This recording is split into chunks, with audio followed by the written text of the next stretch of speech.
पूजनीय संत समाज, सम्माननीय सज्जनों एवं भक्तिमयी देवियों, हमें अच्छे दिन की पहचान करना चाहिए। आते हैं वे अच्छे दिन, निकल जाते हैं और न पहचानने के कारण उसका हम लाभ नहीं ले पाते हैं। वे अच्छे दिन कैसे आएंगे? वे अच्छे दिन कैसे होते हैं? वे अच्छे दिन किस तरीके से होते हैं, किस तरीके से आते हैं, ये पता तो होना चाहिए। और यही न जानने के कारण बहुत बढ़िया समय बीत जाता है और हम उसका लाभ नहीं ले पाते हैं। क्या धन का अधिक होना अच्छे दिन की पहचान है? बड़ा घर मिलना, बहुत संगी साथी हो जाना, बहुत रुपए पैसे मिल जाना और बहुत मान सम्मान मिलना, ऊंची गद्दी पर बैठना, बड़ी गाड़ी, बड़ी प्रतिभा और बहुत विद्या हो जाए हमारे पास, अनेक भाषाओं में बोलने लग जाएं, क्या ये सब अच्छे दिन की पहचान है? नहीं, ये सब अच्छे दिन की पहचान नहीं। ये तो बहुत दुनिया में मिल जाता है लोगों के लिए और खूब इससे संपन्न भी होते हैं, लेकिन फिर भी वे सुखी नहीं होते, प्रसन्न नहीं होते, निर्भय नहीं होते। तो वे समझ नहीं पाते कि हमारे दिन में खुशहाली कैसे आवे। अच्छे दिन की पहचान यह है कि हम जो समय है उसी समय में अपने मन को स्वश करें, प्रसन्न रखें, संतोष में रखें, भक्ति और बोध में रखें। यही है अच्छे दिन की पहचान। और जब ऐसा करने लग जाएंगे तो जो समय आएगा वो सब अच्छा ही होता जाएगा। जो संगी साथी हैं वही सब अच्छे हैं, उनके साथ मीठी बाणी बोलना आवे, उनका सम्मान करना आवे, उनके साथ प्रेम व्यवहार करना आवे। जितना धन है उसी में संतोष पूर्वक गुजर करना आवे। जिस घर में रह रहे हैं उसको साफ सफाई पूर्वक व्यवस्थित बाकायदे रख करके उसमें रहना आवे। जो कपड़े हैं उसको साफ सुथरा करके व्यवस्थित पहनना आवे। जो हम जानते हैं उसी भाषा में लोगों के साथ मीठा प्रेम विनम्रता पूर्ण बोलना आवे। बस हमारे लिए यही अच्छे दिन हैं। जो है उसका हम सदुपयोग नहीं कर पाते, जो नहीं है उसकी कामना करते रहते हैं। और कामना करने से कोई चीज़ मिल थोड़े जाती है। प्रयास करना चाहिए, पुरुषार्थ करना चाहिए। और जब हम मन को स्वश रखेंगे, ऐसे सतत सद्गुणों की ओर, साधना की ओर, सत्संग की ओर, शांति की ओर आगे बढ़ते चलेंगे तो अपने आप हमारे लिए और अच्छे दिन आते जाएंगे। एक व्यक्ति था, वो बहुत पूजा पाठ करता था। उसने सुन रखा था कि जो धर्म कर्म करता है, भगवान की भक्ति करता है, उसको भगवान मदद करते हैं, विपत्ति में उसकी सहायता करने के लिए जरूर आते हैं। तो वो खूब धर्म कर्म में लगा हुआ था, पूजा पाठ करता था, मंदिर मस्जिद जाता था, अपने ढंग से जो जानता था सब करता था। एक समय की बात हुई कि बहुत बारिश हुई, बाढ़ आ गई। बाढ़ आने की संभावना थी। सरकार ने अलर्ट कर दिया कि गांव छोड़ दो आप लोग, नहीं तो बाढ़ आ जाएगी और कभी भी बाढ़ आ सकती है और सबका जीवन खतरे में पड़ जाएगा। तो लोग छोड़ के चले गए। एक व्यक्ति था जो बहुत धर्म कर्म में लगा था। उसने सोचा कि मैंने इतना भगवान की भक्ति किया है, पूजा किया है, वे ज़रूर मेरी मदद करेंगे। अब मेरा आखिर वो धर्म कर्म कब काम आएगा? भगवान आएंगे मेरी रक्षा करने, वो ज़रूर बचाएंगे, अपने गोद में उठा करके ले चलेंगे। तो गांव नहीं छोड़ा और धीरे धीरे करके गांव में पानी आ गया। नहीं गया, लोग उसको बताने आए कि भाई अब छोड़ दो गांव, नहीं तो बाढ़ आ जाएगी, डूब जाओगे, पानी अभी और बढ़ेगा। कहा अरे ठीक है, आप लोग जाओ, मेरी रक्षा भगवान करेंगे। चले गए लोग और उसके घर में पानी आ गया। घर में पानी आ गया तो ऊपरी तल्ले में चला गया। और पानी जब बढ़ गया तो नाव से कुछ लोग आए और उसको कहे कि चलो, अब वैसे जाने का साधन तो नहीं है, लेकिन तुम हमारी नाव में बैठो और चलो, तुमको हम ले चलेंगे और तुम बच जाओगे, अभी कोई दिक्कत नहीं हुई। कहा नहीं नहीं, आप लोग जाइए, मुझे भगवान बचाएंगे और मैंने उनकी पूजा किया है, प्रार्थना किया है, वे मेरी रक्षा करेंगे। आप लोग कौन होते हैं? मुझे भरोसा है अपने भगवान पर, परमात्मा पर। चले गए वो लोग। पानी इतना आया कि उसके ऊपरी मंजिल पर भी पानी आ गया। अब बहुत पानी पानी। अब उसके लिए मिलिट्री से कुछ जवान आए और कुछ और सुविधाएं लेकर के कि चलो, और पानी की अभी बहुत संभावना है, बहुत बढ़ जाएगा। लेकिन फिर उनको भी वापस कर दिया, वो नहीं गया। कहे आप लोग जाओ, मेरी रक्षा करने के लिए भगवान आएंगे।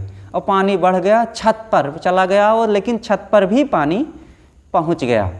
हेलीकॉप्टर आया उसको बचाने के लिए। अब कहा चलो बैठो, पानी अभी और बढ़ सकता है, डैम टूट गया है और पानी बढ़ेगा। कहा अरे भैया जाओ आप लोग, मैंने कहा ना कि मुझे भगवान बचाएगा, ज़रूर मेरी विपत्ति में वो आएंगे और वे मुझे ले चलेंगे और मैं बच जाऊंगा। और चला गया हेलीकॉप्टर भी, और पानी छत पर भी पहुंच गया। और उस जब ऊपर हो गया तो उसी में डूब करके मर गया। तो उसकी आत्मा को, कहानी है कि वहाँ यमराज के द्वार पर स्वर्ग में ले जाया गया। यमराज ने पूछा कि तुम क्यों नहीं छोड़ दिए? जब तुमको लेने के लिए इतने लोग बताने के लिए गए तो तुमने क्यों नहीं छोड़ा? कहा अरे मैं इतना भगवान की भक्ति किया था, भजन किया था, मुझे भरोसा था और बहुत गुस्सा में था।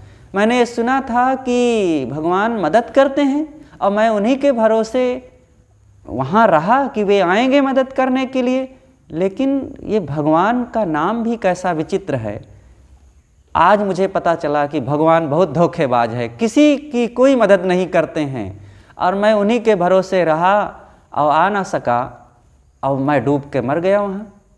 कहाँ अरे मूर्ख आदमी, भगवान तो गए थे पहले तुमको बताने के लिए कि बाढ़ आने वाली है और तुमने उनका तिरस्कार कर दिया। फिर भगवान ही तो गए थे नाव लेकर के, भगवान ही तो गए थे सेना के रूप में तुम्हारी रक्षा करने के लिए, भगवान ही तो गए थे हेलीकॉप्टर लेकर के, और तुमने इतने सारे मौकों को ठुकरा दिया, अब कौन तुम्हें बचाएगा? तब उसे पता चला कि अच्छा वो भगवान थे, आए थे कई बार। कहे तब क्या? तब माथा पकड़ करके रोता है, ओह मैंने नहीं समझा।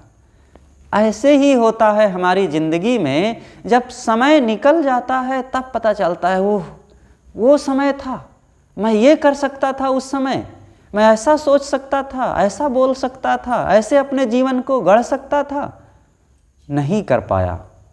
करना चाहिए। यही सब स्वर्णिम समय है। ऐसे ही समयों में आखिर जिन्हें हम बुद्ध महावीर कहते हैं, सदगुरु कबीर कहते हैं, अगस्त वाल्मीकि कहते हैं, और जितने भी बड़े महापुरुषों का नाम लेते हैं, उनके लिए क्या कोई विशेष प्रकार का समय, परिस्थिति, सुविधाएं ये संसार था?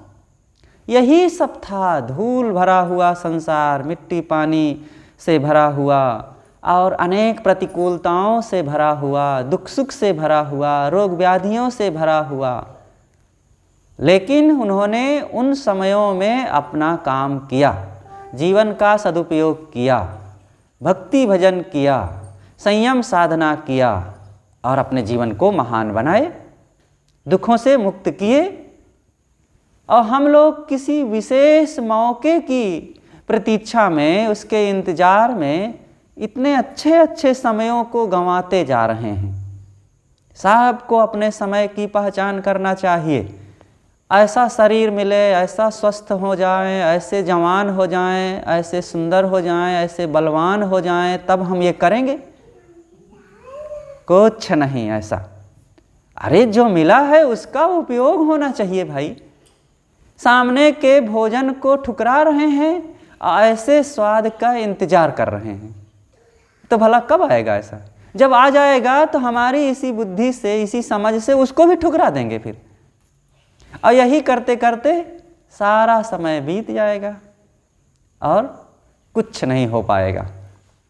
इसलिए सबको इसी वर्तमान समय में, इसी उलझन भरे समय में, इसी अनुकूल प्रतिकूल परिस्थितियों में खास काम करना चाहिए।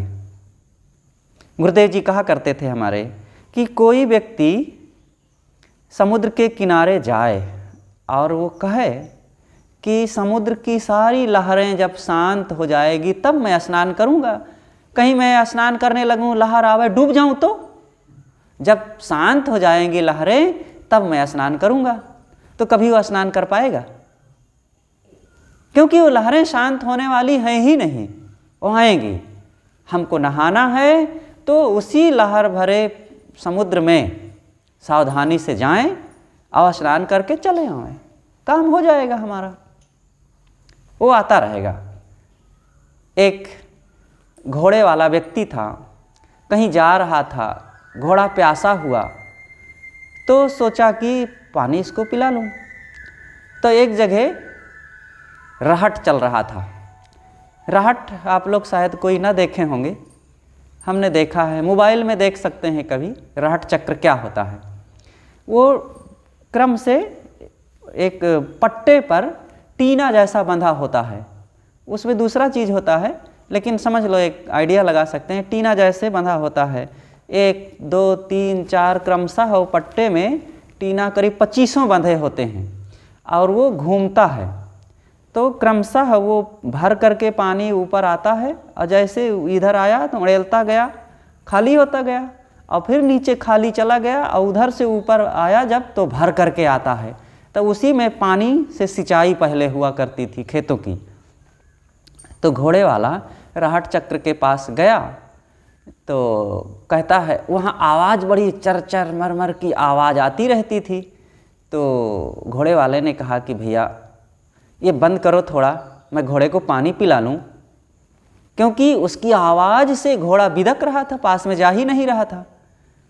तो उसने कहा कि रुको, तो रोक दिया, और जैसे रोका तो पानी गिरे और खट से सब बह जाए। तो पानी रहे ना वहाँ, तो पानी पिए क्या घोड़ा? पानी नहीं है। कहा अरे भैया यहाँ तो पानी नहीं है, चलाओ अपना रहट। जैसे चलाया तो फिर आवाज़ आई और फिर घोड़ा बिदकने लगा, भागने लगा। कहा अरे भैया बंद करो, मेरा घोड़ा पानी प्यासा है, थोड़ा पिला लूँ। तो बंद कर दिया, तो फिर पानी बह गया, पानी ही नहीं है वहाँ। तो उसने कहा चलाओ थोड़ा, पानी ही नहीं है। कहा देखो, अगर तुम्हें पानी पिलाना है तो इसी आवाज़ में पानी पिलाना पड़ेगा। घोड़े को ठीक से पकड़ो और पकड़ करके ज़बरदस्ती यहाँ लगाओ, पिलाओ, और वो पी लेगा। और ये सोचो कि एकदम आवाज़ बंद हो जाए, रहट बंद हो जाए, तब पिलाऊंगा, तो फिर पानी नहीं मिलेगा। बस यही हमारे संसार की भी कहानी है। इसी में हमें काम करना है। यहाँ रहेंगी प्रतिकूलताएं, सबके जीवन में प्रतिकूलताएं रहती हैं। किसी का स्वास्थ्य ठीक नहीं है, किसी के बच्चे अनुकूल नहीं है, किसी की नौकरी की व्यस्तता है, और किसी के माता पिता की तबीयत ठीक नहीं है कि ये सब ठीक हो जाए तब करूँगा। किसी को काम धंधों से व्यस्तता है। हमारे गुरुजी अभी कहते थे, अरे भैया कुंवारी भुई नहीं मिलेगी कभी, कि जहाँ बैठ करके एकदम निशंक हो करके भजन करो। कुंवारी भी जमीन, सब जगह विघ्न बाधाओं से भरा ये संसार है। नहीं विघ्न बाधाओं को हम कहीं बुलाने जाते, किंतु यदि वे आ जाएं तो नहीं कभी घबराते। विघ्न बाधाओं को बुलाने के लिए जाना नहीं है, लेकिन अगर वे आ जाएं तो घबराना नहीं है। क्यों घबराना? कौन सा समय सदा बना रहेगा? ना ये बाधाएं रहेंगी, ना ये अनुकूलताएं रहेंगी। सब समय ये आती जाती रहेंगी। कोई कहे कि मक्खियाँ जब एकदम हमारे घर में नहीं रहेंगी तब हम भोजन करेंगे, मच्छर वच्छर जब एकदम समाप्त हो जाएंगे तब हम सोएंगे। तो प्रतीक्षा करते रहें, कब मक्खियाँ नहीं रहेंगी, कब मच्छर नहीं रहे। अरे उनसे बचने के लिए एक रुमाल ले लो और बढ़िया हाँकते चलो और खा लो, मक्खी से कोई झंझट नहीं होगी। एक मच्छरदानी लगा लो और सो जाओ मस्त। भन भनाने वाले भन भनाते रहेंगे और हम बढ़िया नींद ले लेंगे और हमारा जीवन ऐसे ही बीतता जाएगा। कोई कहे कि क्या बताएं, घर बना लिए हैं, अब जब एकदम धूल गर्दा कुछ नहीं रहेगा तब हम रहेंगे यहाँ तो धूल गर्दा है, कैसे रहें? अरे एक झाड़ू उठा लो, पोंछा उठा लो, रोज पोंछ दिया करो, झाड़ दिया करो, घर सदा चमकता रहेगा। 50 साल 100 साल बीत जाएगा फिर भी घर चमकता रहेगा। ऐसे विवेक विचार का झाड़ू ले करके दिल दिमाग को पोंछते रहें, झाड़ते रहें, चमकाते रहें और जीवन हमारा निर्मल निर्दोष बना रहेगा। हम सुखी रहेंगे और जीवन बढ़िया बीतते जाएंगे। इन्हीं लोगों में प्रेम, समता, सुमति का बर्ताव करते चलें, मन में संयम साधना का उपयोग करते चलें, मन को निश्चिंत निर्भय रखें। रोज कुछ हमें सात्विक कर्मकांड करना चाहिए।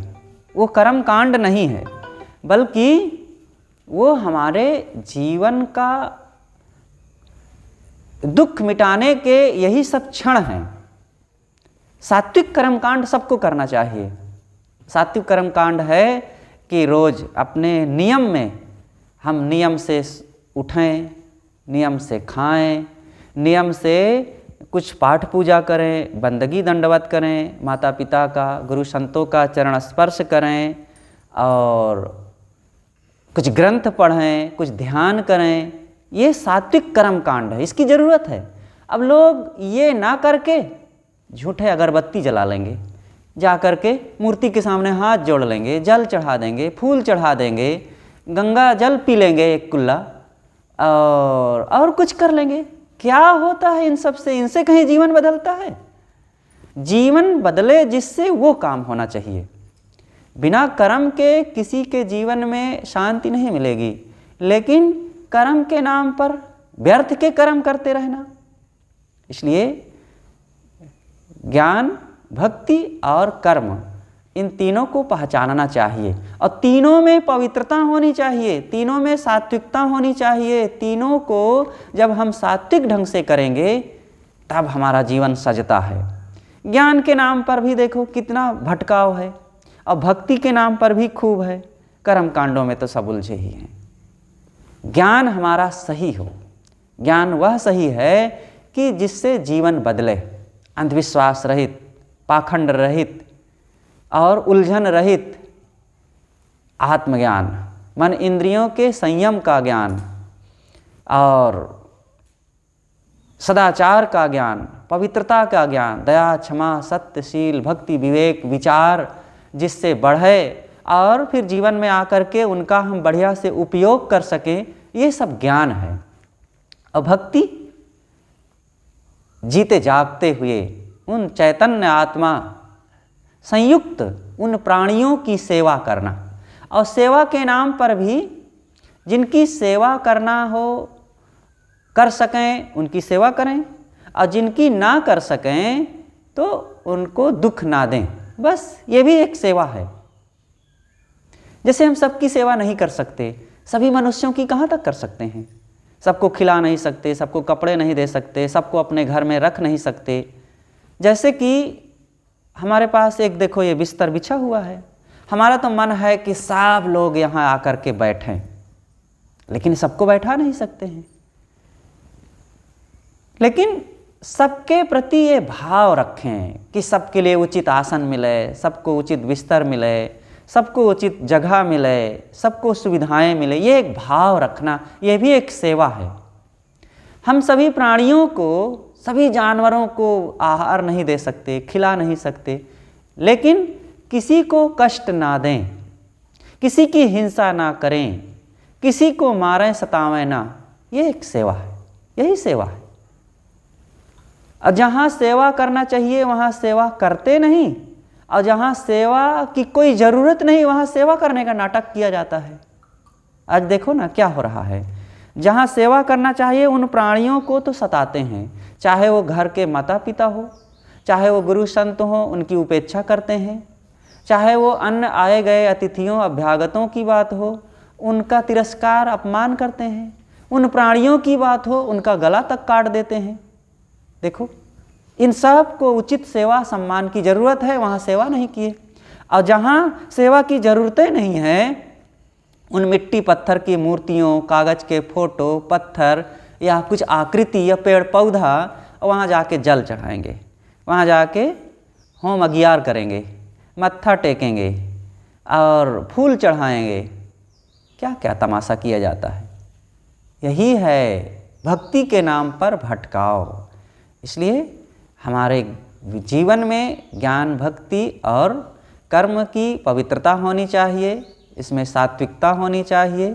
और अच्छे दिन की पहचान यही है कि वर्तमान में हमें सत्संग से, संतों से, संयमी सदाचारियों से जुड़ करके जीवन को जैसी परिस्थिति है, सुखद दुखद, उसी में आगे बढ़ाना है।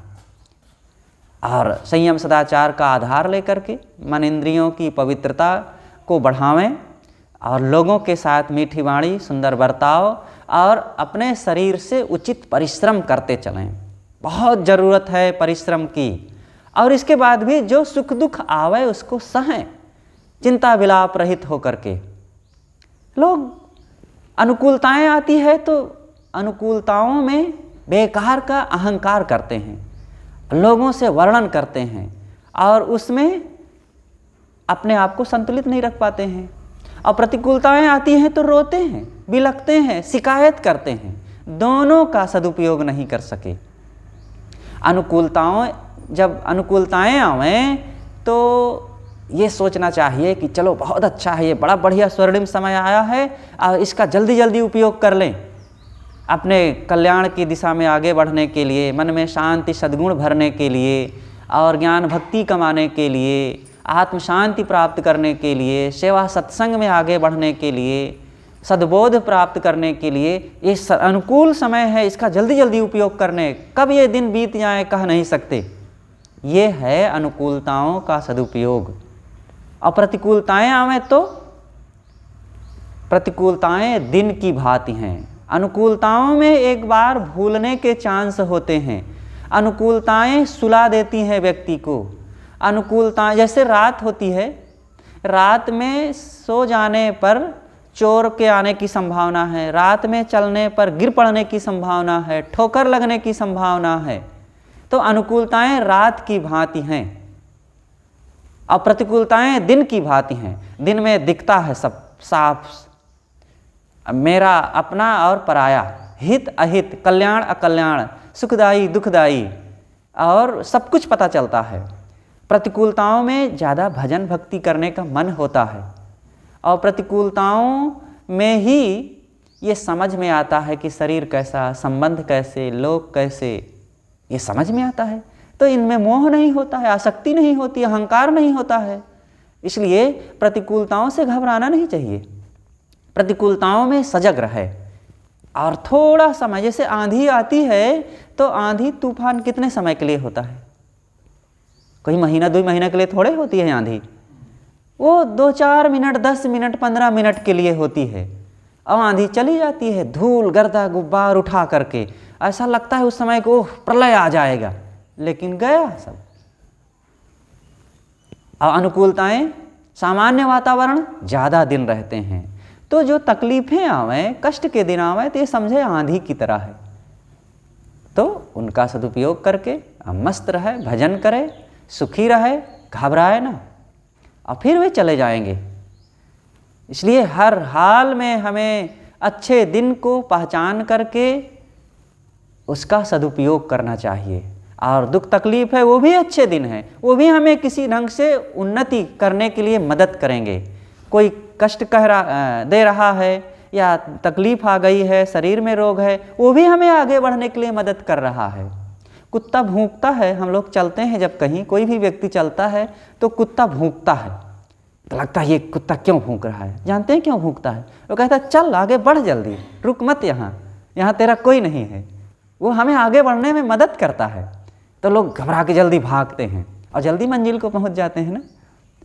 तो ऐसे ये प्रतिकूलताएं कुत्ते की तरह भौंक रही हैं, तो हम ठहर ना जाएं वहाँ। प्रतिकूलताओं से जो विचलित हो जाएगा वो टूट जाएगा, और जो उसी मजबूत हो जाएगा वो मजबूत और बन जाएगा। अब आगे उसकी शक्तियाँ बढ़ जाएंगी, वो अब उसकी कार्य क्षमता बढ़ जाएगी और साधना की शक्ति बढ़ जाएगी, जीवन चमक जाएगा। इसलिए इस प्रकार से हम सबको अपने जीवन का सदुपयोग करना चाहिए, ज्ञान भक्ति में आगे बढ़ना चाहिए। सभी महापुरुष इसी रास्ते से आगे बढ़े हैं, यही तरीका है। और कोई संसार में ऐसा कोई तरीका नहीं है कि शॉर्टकट रास्ता अपनावें, भन्न से मुक्त हो जाएं, या बड़ा पद, बड़ा अधिकार और बड़ा ज्ञान और शांति प्राप्त कर लें, मुक्त हो जाएं। ऐसा नहीं आता है, शॉर्टकट कोई रास्ता नहीं। अगर कोई अपनाएगा भी तो कहीं ना कहीं वो मुंह के बल गिरेगा और सब कुछ किया कराया भी उसका समाप्त हो जाएगा। इसलिए हम सब लोग धैर्यवान, ज्ञानवान, बोधवान बन करके इसी समय का सदुपयोग करके जीवन को खुशहाल बनाएं। तो मैंने अपनी बातें थोड़ी सी कुछ कहा कि अच्छे दिन की पहचान करें। अच्छे दिन यही हैं जो बीत रहे हैं, यही सब अच्छे दिन हैं। इसी में अपने मन को अच्छा बनावें, इंद्रियों में संयम रखें, अज्ञान भक्ति को कमाएं और लोगों के साथ सुंदर बर्ताव करें, चीज़ों का सदुपयोग करें और खुश रहें। यही अच्छे दिन हैं। और इसी से फिर जो कम भी होगा अच्छाई में कमी भी होगी, वो और हो जाएगा। इसलिए इस प्रकार से जीवन समय का उपयोग करें। बस बोलिए सद्गुरुदेव।